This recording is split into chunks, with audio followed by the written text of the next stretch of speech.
فلاح.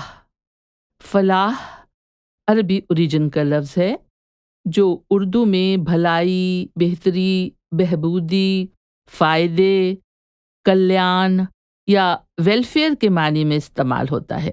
جیسے کہتے ہیں کہ سرکار نے کسانوں کی فلاح کے لیے نئی اسکیمیں شروع کی ہیں.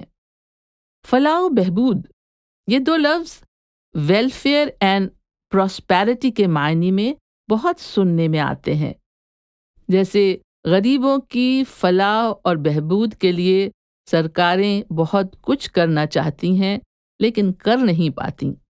اکبر الہ آبادی کا ہندوستان میں انگریزی حکومت کے زمانے میں کہا گیا ایک طنزیہ یعنی سرکاسٹک شعر بہت مشہور ہے.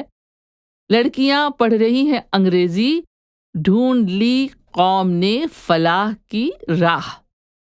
اور لفظ فلاحی چیریٹی یا ویلفیئر کے معنی میں بہت آتا ہے. جیسے فلاحی ادارے یعنی غریبوں اور معذوروں وغیرہ کی فلاح و بہبود کے لیے کام کرنے والی تنظیمیں یا آرگنائزیشن، ان کو فلاحی تنظیمیں کہتے ہیں. اور فلاحی مملکت ویلفیئر اسٹیٹ کو کہتے ہیں.